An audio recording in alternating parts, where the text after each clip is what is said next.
He stood across the kitchen island, wearing the same gray hoodie my boyfriend had owned for years. His posture was identical, the tilt of his head as he looked at me with mild curiosity, the slight smirk that used to make my heart skip. But something was wrong, terribly, horribly wrong. My mind could not process it at first.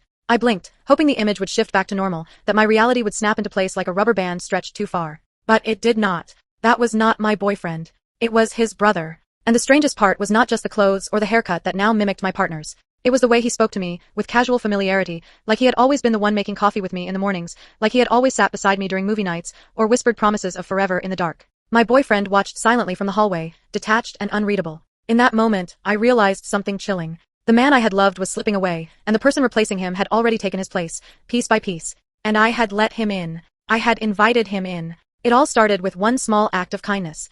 I never imagined that letting someone sleep on our couch would end in a complete upheaval of my life. But at the time, it had seemed like the right thing to do. My boyfriend, Adam, had always been close to his younger brother, Caleb. They had grown up together in a small town and, by all accounts, had the kind of bond most siblings envied. When Caleb lost his job and was evicted from his apartment, Adam barely hesitated before asking me if he could stay with us for a while. I hesitated. Not because I did not trust Caleb, I barely knew him really, but because I had always liked having our space.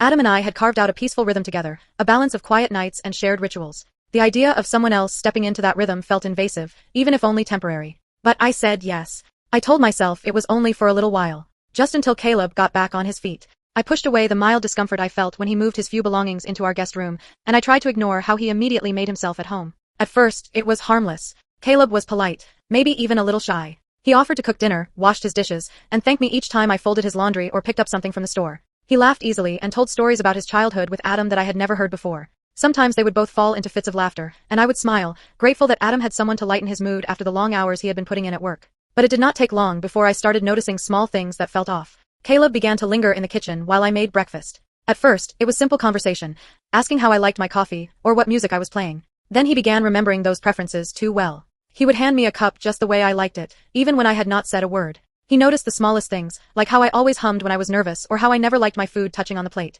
Adam had taken years to notice those things. Caleb picked them up in a matter of weeks. I brushed it off as attentiveness, maybe even an attempt to be helpful. But something about the way he looked at me sometimes made me feel like I was under a microscope. Like he was studying me, absorbing me. The dynamic in the house began to change.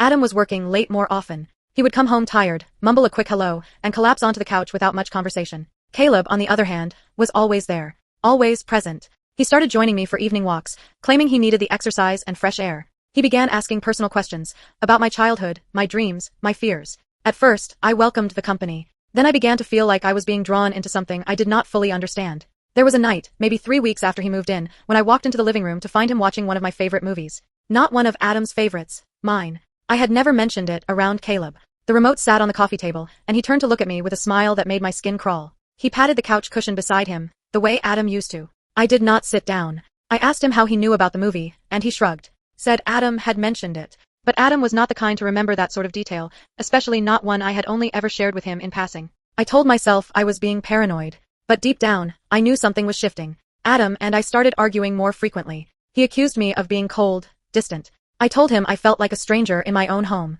He told me I was overreacting, that Caleb was only trying to help, that he was family. But it felt like I was living with a mirror. A warped one. And each day, the man I loved felt a little more like a ghost. It started with the jacket. Adam had a black leather jacket he had owned for years. It was worn in just the right places, a little too tight around the shoulders, but he loved it. I had always teased him about how he would wear it no matter the weather, claiming it made him feel like his younger self. It was unmistakably his, something that felt like a part of him. Then, one afternoon, I came home from work and saw Caleb walking out the front door wearing that exact jacket. For a moment, I stood frozen in the hallway, unsure whether to laugh or confront him. I assumed it must have been a mistake, that perhaps he had grabbed it thinking it was his. But Caleb saw me staring, and he grinned like he knew exactly what he was doing. "Looks good, right?" he asked, tugging at the sleeves. Adam said I could borrow it. When I asked Adam later that evening, he shrugged and said it was not a big deal. He seemed tired, distracted, barely listening. "He is my brother," Adam said, as if that explained everything. But it did not explain why Caleb had also started wearing Adam's cologne, or why he had begun styling his hair the same way, or why he laughed exactly like him. Same rhythm, same cadence, even the same little pause at the end. It was not just the physical things. It was the way he began inserting himself into our routines, as though he had always belonged there. Every Saturday morning, Adam and I had a ritual. We would wake up early, walk to the farmer's market, and grab breakfast at a little cafe near the corner. It was our time, our quiet escape from the noise of the week. One morning, as I laced my shoes by the door, Caleb appeared from the hallway, dressed and ready. I thought I would come with you guys, he said casually. Looks like fun. I hesitated, unsure of how to respond. Adam was already grabbing his keys. Acting like this was completely normal. The walk felt different with Caleb there. He talked too much, asked the vendors too many questions, made jokes that only he laughed at. When we sat down to eat, he slid into the booth beside me before I could even move. Adam said nothing. And that was becoming the new pattern. Caleb would cross a boundary, I would feel uncomfortable, and Adam would pretend not to notice. At first, I thought I was imagining things. I tried to be rational. Maybe I was just not used to having someone else around. Maybe I was being territorial. But then the little things started piling up. I would find things in the house slightly off, nothing dramatic, just subtle enough to make me doubt myself. My favorite mug, the one I always kept on the left side of the cupboard, would be moved to the right. My journal, usually tucked into the drawer of my nightstand, appeared on the coffee table one afternoon, open to a page I had not left it on. The bedroom window, which I always kept cracked open for air, would be shut tight when I came home. When I asked Adam about it, he would look at me like I was losing my mind. Maybe you closed it and forgot, he said. I know what I did, I replied, sharper than I intended. He raised his hands in defense. I am just saying, it is easy to forget things. I began to doubt myself. I started second-guessing everything I did. Did I leave the light on? Did I move the remote? Did I misplace the charger? Every time something felt off, Caleb was nearby, watching with that same faint smile that never reached his eyes. One night, I came home late from work to find them both on the couch, playing video games. As I walked in, they paused the game, and Caleb immediately turned to me. Hey, remember that story you told me about your high school dance? He asked with a grin. The one where your date showed up 2 hours late? I frowned. I had told that story to Adam, in private, one night months ago. Not to Caleb. I glanced at Adam, hoping he would realize the strange shift in boundaries, but he just laughed. Oh yeah, I remember that one, he said. You were so mad. I stared at both of them, confused, disoriented. It felt like they were sharing memories that belonged to me, like they had stolen moments that were never theirs to begin with. And then the arguments began. Small, insignificant things at first. What to cook for dinner, how to rearrange the living room, whether we should have guests over. Every time I voiced an opinion, Caleb would contradict me. Every time I tried to assert myself, Adam would side with him. You are being too sensitive, Adam said once, after I snapped at Caleb for interrupting me mid-sentence. He was just making a joke. I looked at Caleb, who offered a mock apologetic shrug. Sorry, I guess I just got excited.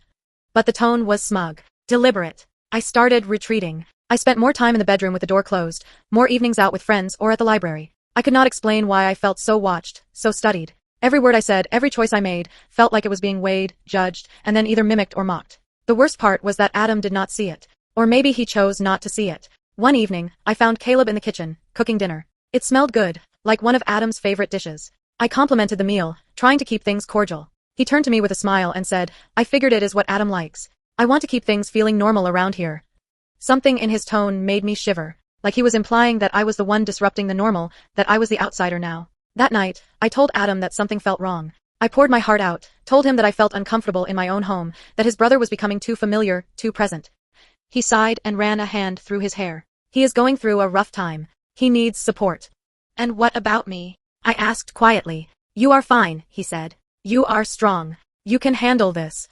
But I was not fine. I was unraveling. And Adam could not see that the person who was slowly replacing him in small, deliberate ways was already taking up more space than either of us realized. At first, I thought Adam was just tired. His job had become increasingly demanding, and he often came home late, his eyes glazed over from staring at screens all day. He would give me a quick kiss on the forehead, mumble a few words about meetings or deadlines, and disappear into the bedroom. Most nights, he fell asleep fully dressed, barely saying goodnight. I told myself it was just a phase, that the pressure at work was taking its toll and he would come back to me soon. But soon never came. His absence was no longer limited to evenings. He began skipping the weekend walks we used to love.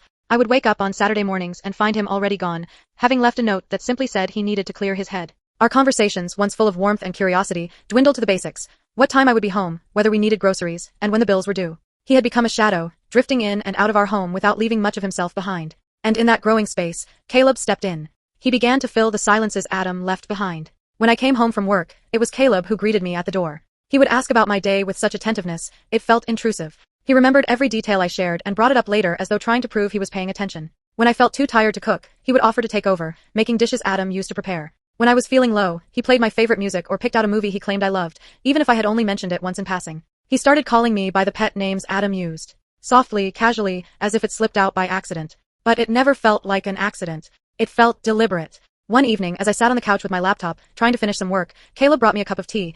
My favorite blend, the one I usually reserved for when I was feeling unwell or overwhelmed. I looked up at him, startled. You looked like you needed it, he said with a gentle smile. I nodded, unsure how to respond. I felt grateful in a way, but also deeply uncomfortable. Because it should have been Adam bringing me that tea. It should have been Adam sitting beside me, rubbing my back, asking me if I needed anything. But Adam had not asked me how I was in days. Maybe weeks. I began to feel like I was living a strange double life, one in which the man I loved was fading, and another where someone else was trying to take his place without my consent. At work, my co-workers started asking questions. "You have been a little distracted lately," my manager said one morning during a team check-in. "I am fine," I replied, forcing a smile. "Just a lot going on at home." One of my colleagues, who had met Adam at a few office gatherings, asked me quietly during lunch if everything was all right between us. "You used to talk about him all the time," she said. "Now you barely mention him. And when you do, it is like you are talking about someone else." I brushed it off with a laugh, but the words stayed with me. Because it was true. I had stopped talking about Adam, not because I wanted to, but because I no longer knew what to say. The man I had once shared everything with had become a distant figure, and every time I tried to reach for him, he slipped further away. Even my closest friend, Maya, noticed the shift. She came over one evening for wine and catching up. As we sat in the living room, Caleb joined us without being invited. He poured himself a glass, laughed too loudly at stories that were not his to laugh at, and kept interrupting our conversation with comments that made Maya raise an eyebrow more than once. When he finally left the room to take a call, she leaned in close to me. "What is going on?" she whispered. "What do you mean?" "He is acting like your boyfriend," she said bluntly. "And Adam is acting like he does not care." I opened my mouth to deny it, to explain it away, but I could not. Because Maya was right. Caleb had slipped so seamlessly into the role Adam used to hold that even others were starting to notice. And Adam seemed oblivious to all of it. Or worse, he did not care. After that night, I began to withdraw from the people around me. I stopped inviting friends over. I stopped talking about my relationship. I felt embarrassed, confused, and increasingly alone. It was as if I had been pushed to the outer edge of my own life while Caleb stood at the center, smiling and steady, as though everything was exactly as it should be. The more I tried to reconnect with Adam, the more he pulled away. One night, I waited up for him. It was past midnight when he finally walked through the door. I asked him to sit with me to talk. I told him I missed him, that I felt like he was slipping away. He stared at the floor for a long time before speaking. "I do not know what you want from me," he said. "I want you," I replied. "I want us." He shook his head slowly. "Maybe you are just imagining things." I felt my heart crack at the words, because I knew I was not imagining it. I was living it. Day by day, moment by moment, I was being replaced, erased, made to feel like a stranger in my own home. And every time I tried to speak up, I was made to question my reality. The next morning, Caleb made breakfast. He placed the plate in front of me and smiled, as if he had done it 100 times before. I stared at the food, the perfectly scrambled eggs, the toast with just the right amount of butter. It was exactly how Adam used to make it. But it was not Adam. It was Caleb. And in that moment, I realized something chilling. This was not just a coincidence. It was not kindness. It was not support. It was a calculated takeover. And I was losing. It began with the clothes. At first, I thought it was just convenience. Caleb had borrowed one of Adam's jackets, one that had been hanging on the coat rack by the door. It was not unusual. Brothers share clothes. But then, it became a habit. He started wearing Adam's shirts. His cologne. Even the same pair of old sneakers Adam only wore for errands. And he did not just wear them, he mimicked the way Adam wore them. Rolled sleeves in the same way. Left his watch face down on the dresser like Adam always did. I even caught him humming the same tune Adam often whistled when he was in a good mood. The first time I noticed the cologne, I was sitting in the kitchen. Caleb walked past me, and the scent hit me immediately. It was so distinctly Adam. I turned my head, expecting to see my boyfriend, and there was Caleb, casually sipping coffee, reading a newspaper he never used to read. For a moment, I sat frozen. The air smelled like Adam. The room felt like Adam had just passed through it. But it was not Adam. It was Caleb, borrowing not only his belongings but something deeper, something intimate. I confronted Adam that evening. I told him Caleb had been wearing his clothes, his cologne, that he was copying his mannerisms, that it felt strange, off, even disturbing. I expected Adam to at least be confused or curious, but instead he shrugged. "He probably just admires me," he said. "It is not a big deal. Do you not think it is weird?" I pressed. "He is starting to act like you. It is not just what he wears. It is how he talks, how he moves. It is like, he is trying to become you." Adam sighed and rubbed the back of his neck. "You are reading too much into it. He is just trying to feel at home. Let him be. Let him be." The words echoed in my mind long after the conversation ended. I could not understand how Adam could be so indifferent. Did he really not see it? Or was he choosing not to? Things grew more unsettling from there. One evening, I came home to find Caleb in the kitchen, cooking dinner. Nothing unusual, he had done it before. But as I stepped closer, I noticed what he was making. It was my favorite meal. Not just any version of it, the exact way Adam used to make it for me. Down to the spices, the side salad, even the wine glass he had chosen. It was a meal I had only ever shared with Adam, something private, something ours. Caleb smiled when he saw me. "I thought you could use a little comfort," he said. "How did you know this is what I wanted?" He gave a small shrug, like it was obvious. "You mentioned it once, remember? When you were sick last winter. I had mentioned it. Briefly. A throwaway comment in a conversation he was not even a part of. Or so I thought. After dinner, as I cleared the dishes, I caught him watching me with a look I could not quite place. It was not brotherly. It was something else. Something closer, more personal. My skin crawled under the weight of his gaze. He began to use phrases Adam used with me. The small, endearing ones that had once meant something special. He would brush my arm in passing and say things like, "There she is," in the exact tone Adam used to. Or he would chuckle and call me, "my girl," when I walked into the room. At first, I thought I had misheard. But then he kept doing it. Over and over. And when I finally snapped and told him to stop, that he was crossing boundaries, he looked genuinely confused. "I was just trying to make you feel seen," he said. "You have looked so lost lately." Lost. That was the right word. I did feel lost. But not in the way he meant. I felt like I was being rewritten, like my memories and connections were being taken and twisted into something unrecognizable. I tried talking to Adam again. "He is acting like he is you," I said, trying to stay calm. "He is saying things only you used to say. He is doing things only you ever did for me. And you are just letting it happen." Adam frowned but did not meet my eyes. "You have been really stressed," he said slowly. "Maybe you are projecting a little. Caleb is just being nice. You are seeing patterns that are not really there." Gaslighting. That is what it felt like. Like my reality was being deliberately bent, and every time I tried to hold on to the truth, someone was waiting to tell me I was wrong. Then came the moment that changed everything. It was late. I had gone to bed early after a long day at work. I woke in the middle of the night, thirsty, and went downstairs for a glass of water. The house was silent, dark except for the soft glow of the kitchen light. As I turned the corner, I saw Caleb standing there. He was wearing Adam's old hoodie, the one I had given him for his birthday last year. It hung on Caleb's frame differently, but for a second, in the dim light, the resemblance was jarring. He turned, saw me, and smiled. "There you are," he said. "I was wondering when you would come down." His voice was soft. Too soft. He stepped toward me, holding out the glass of water I had come to get, as if he had anticipated it. I took a step back. "I can get it myself," I said, my voice quiet but firm. He stopped, the smile fading. For a moment, his eyes looked like Adam's. But it was not him.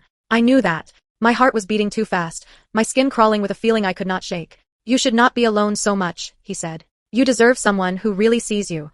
I stared at him, unable to speak. There was no mistaking it now. This was not a misunderstanding. This was not kindness. Caleb was not just mimicking Adam. He was trying to be him. Or worse, trying to replace him. The next morning, I told Adam everything. I told him what Caleb had said, how he had looked at me, how he had stood there like he belonged in that space with me. Adam looked at me for a long time. Then he laughed. "He would never do that," he said. "You are being dramatic." I felt something inside me break. It was not just Caleb who had crossed a line. It was Adam too, by refusing to see what was right in front of him. By allowing it. By dismissing it. By leaving me to stand alone in a reality that was warping by the day. And now I was left wondering something I had never imagined I would question. Who was I really living with? Because the man who smiled at me in the kitchen, who wore my partner's clothes, who said my partner's words, who made me feel seen and afraid all at once, he was not a stranger anymore. He was something else. Something much, much worse. It happened by accident. I was cleaning out the storage closet, something I had been putting off for months. The space was shared, cluttered with forgotten shoes, tangled cords, and unopened boxes from when we had first moved in. I needed to make room. It had been on my to-do list, but the heaviness in the air at home lately made every simple task feel like a mountain. I reached for an old cardboard box marked with Adam's handwriting, one I had never really paid attention to. It was labeled with a single word, miscellaneous.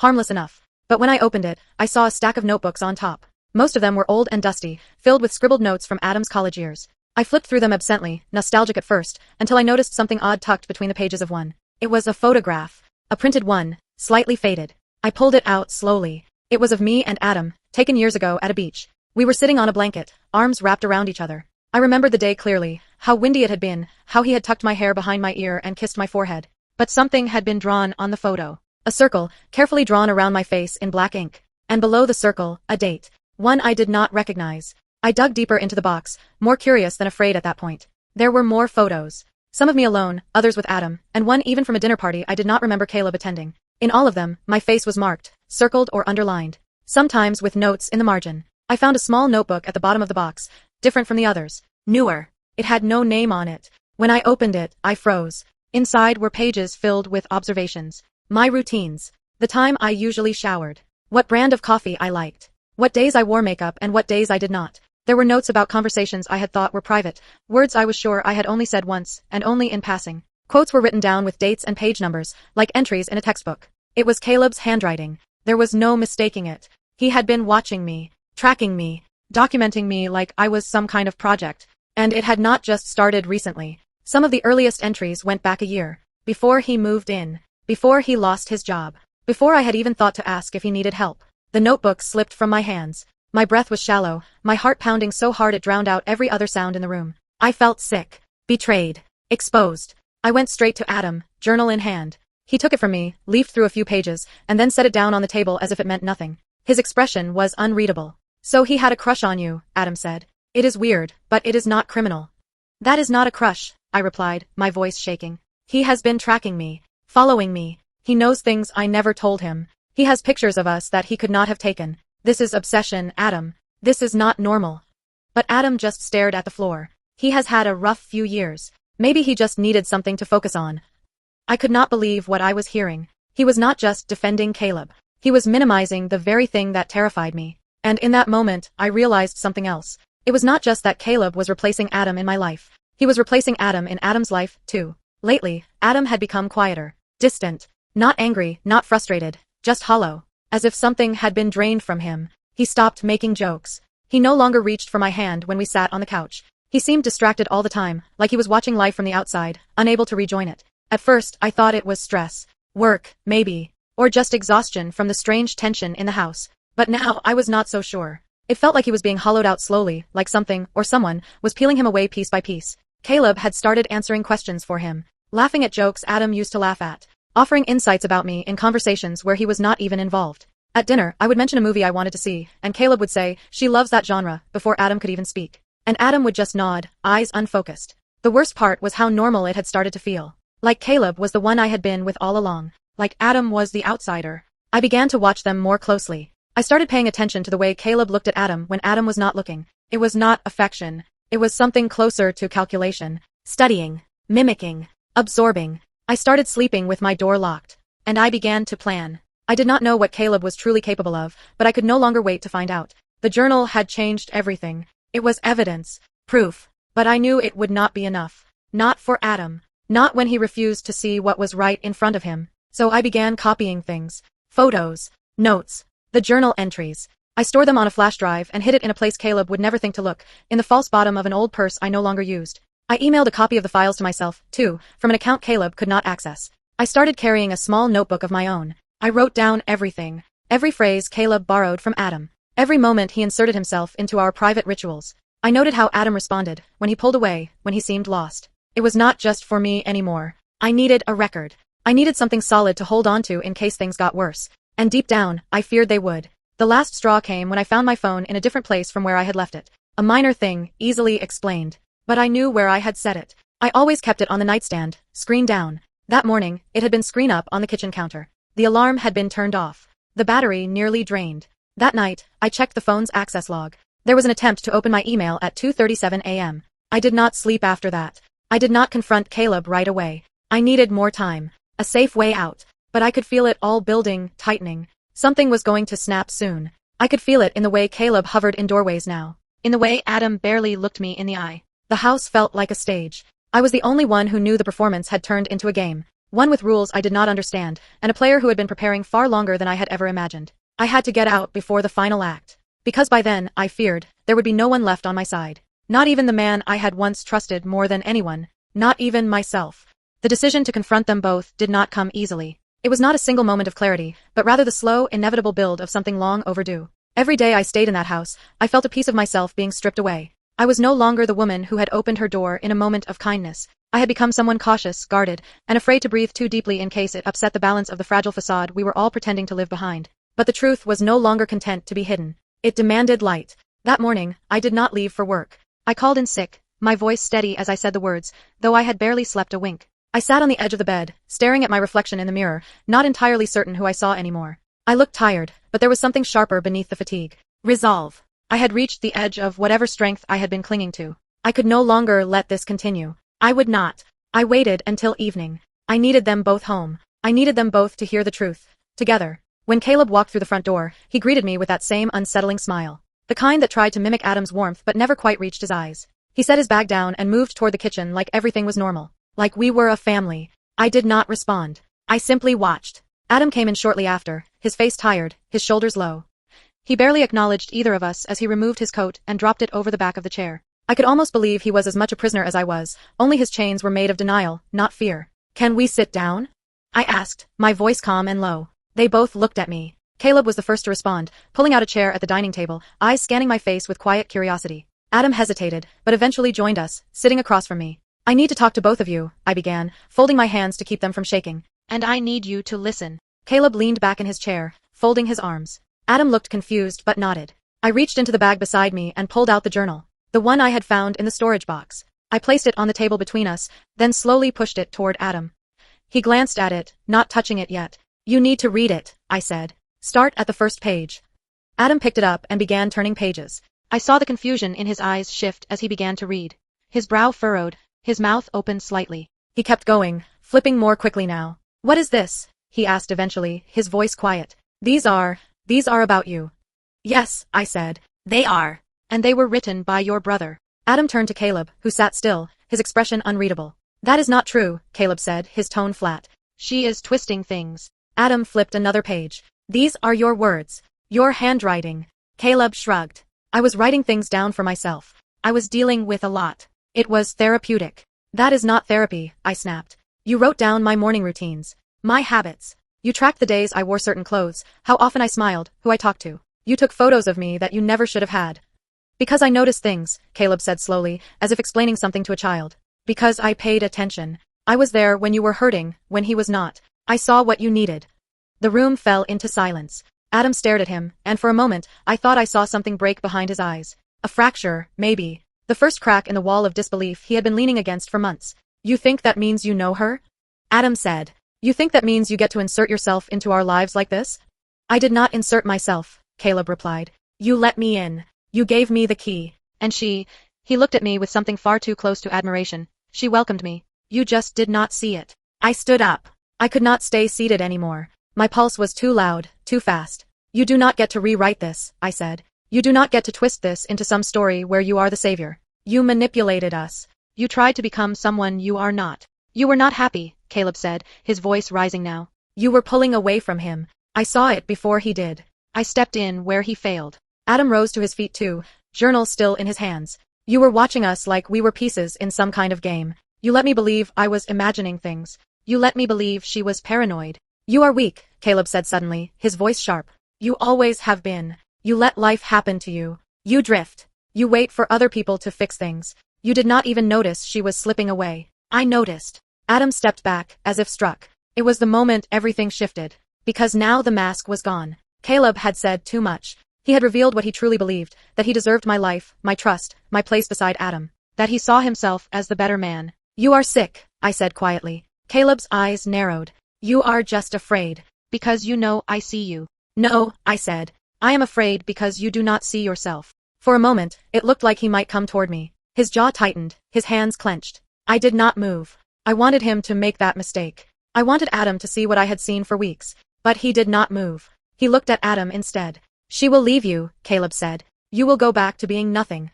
Adam did not respond. He just stared at his brother like he was seeing him for the first time. "Get out," Adam said, voice cold and final. Caleb laughed. It was a hollow, bitter sound. "You will regret this." But neither of us responded. I watched as he grabbed his coat and stormed out of the house. The door slammed behind him like thunder. Silence followed. A heavy, exhausted silence. Adam sat back down. He did not look at me. He just placed the journal on the table and stared at it.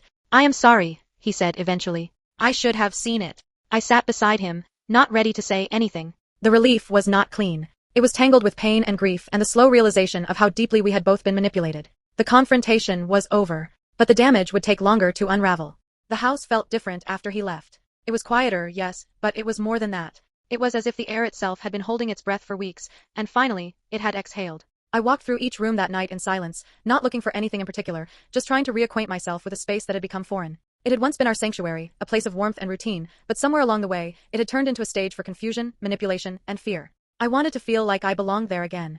I wanted to reclaim not just the house, but the life I had before everything began to unravel. Adam did not speak much that night.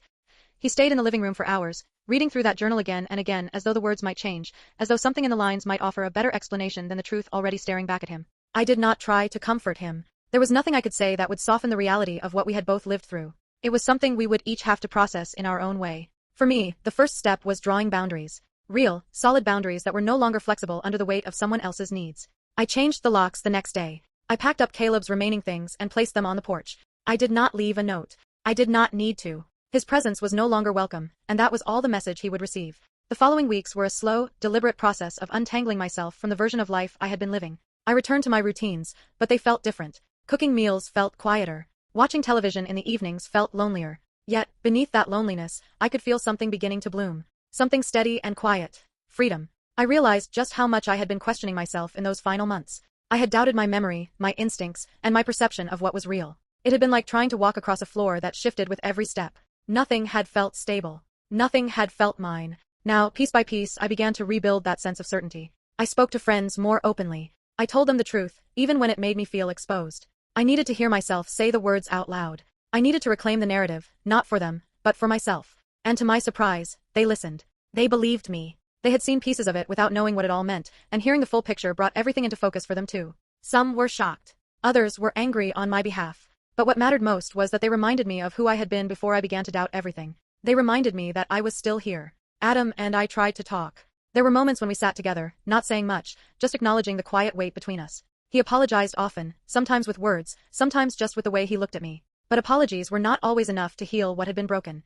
I did not know if our relationship could return to what it once was. Trust, once fractured, does not rebuild overnight. And the betrayal had not come solely from his brother. It had also come from his silence, his dismissal of my feelings, and his willingness to believe I was imagining things. So I gave myself space. I stopped trying to fix it all at once. I stopped trying to make everything normal. Normal no longer served me. I began journaling. Not obsessively, not as a way to track anyone else's behavior, but simply to understand my own. I wrote about how I had felt during those long, strange weeks. I wrote about the confusion, the guilt, and the shame I had carried. And as the pages filled, I noticed that something began to shift inside me. My voice on the page was stronger than I remembered. It was angry, yes, but it was also clear, determined, and resolute. I went back to therapy. It was not easy to recount the story to someone new, but it helped. I needed someone to hold the truth with me, someone trained to help me sort through the debris and rebuild something steady from it. My therapist helped me name what had happened.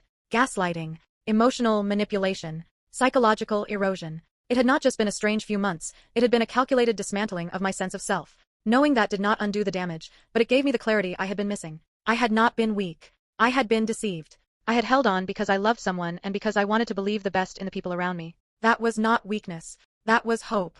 And hope, even when it leads us into pain, is not something to be ashamed of. Spring arrived slowly, and with it came a renewed sense of possibility. I began redecorating the house. I painted a wall in the living room a bold, rich color I had always wanted but never chosen because it felt too loud. I rearranged the furniture. I bought a new set of curtains. They were not dramatic changes, but they mattered. Each one was a statement. This space is mine. This life is mine. I also started spending more time outside. I took long walks through the park. I noticed things. The sharp smell of early blossoms, the way the wind moved through the trees, the quiet rhythm of people living their lives. It reminded me that the world was still wide and open and full of chances. I had been living in a cage of uncertainty, but the lock had been broken. I was walking free. Adam eventually moved out. It was not a fight. It was not dramatic. We both knew it was time. He hugged me at the door, his eyes filled with regret. I am sorry, he said one last time. I know, I replied. But I need something different now. And I did. I needed peace. I needed quiet. I needed to learn how to trust my own voice again. Months have passed now. Life is still not perfect, but it feels real again. I still have moments where I second-guess myself. That kind of experience does not vanish overnight. But now I catch those thoughts before they take root.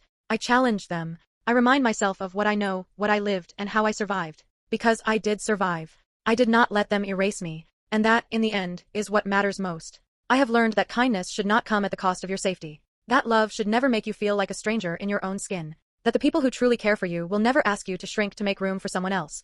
I let his brother stay with us because I believed in compassion. He tried to replace me because he mistook my kindness for weakness. But I am not weak. I am still standing. And now, I am no longer afraid to take up space in my own life.